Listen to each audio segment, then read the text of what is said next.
요즘처럼 반도체는 곧 안보라는 말이 실감나는 데도 없습니다.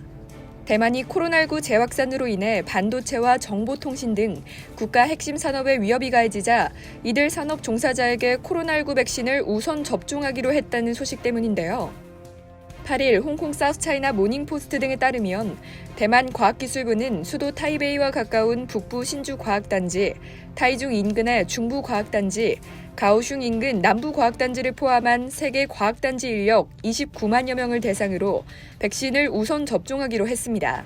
대만 과학단지에는 글로벌 1위 파운드리 업체인 TSMC 등의 공장이 위치하고 있습니다. 대만 정부가 반도체 관련 부문 종사자의 코로나 백신을 우선 접종하기로 한 건 감염 확산에 따른 경제적 타격 때문인데요. 대만에서 반도체 사업은 국내 총 생산의 15%를 책임지고 있습니다. 지난해 대만의 코로나19 누적 확진자는 799명, 사망자는 7명에 불과했습니다.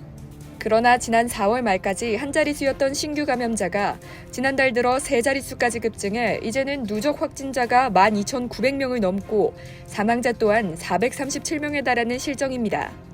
코로나 확산은 반도체 관련 생산 공장까지 옮겨졌습니다.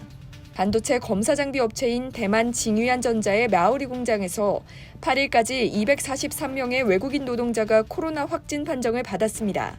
지난 주말에는 공장 가동이 중단됐는데요. 이 업체는 반도체 검사 분야에서 세계적 규모로 알려졌으며 공장 직원은 7,300여 명에 달합니다.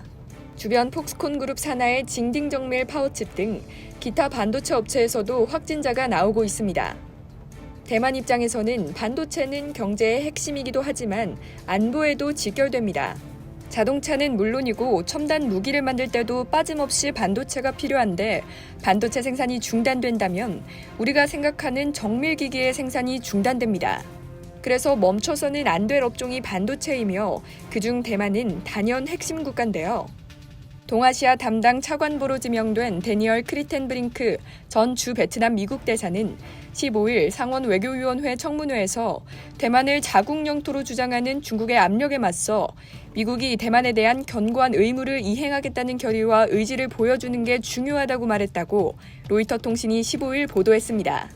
그러면서 크리텐브링크 지명자는 모든 분야에서 대만과의 관계를 더욱 발전시켜야 하는 건 우리의 의무라고 강조했습니다. 중국은 하나의 중국을 앞세워 대만도 중국의 영토임을 강조하고 있습니다.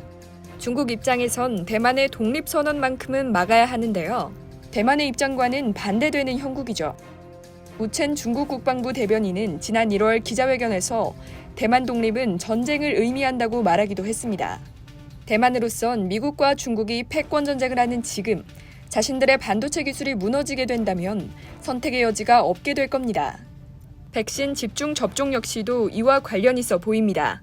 이상 여의도 튜브였습니다.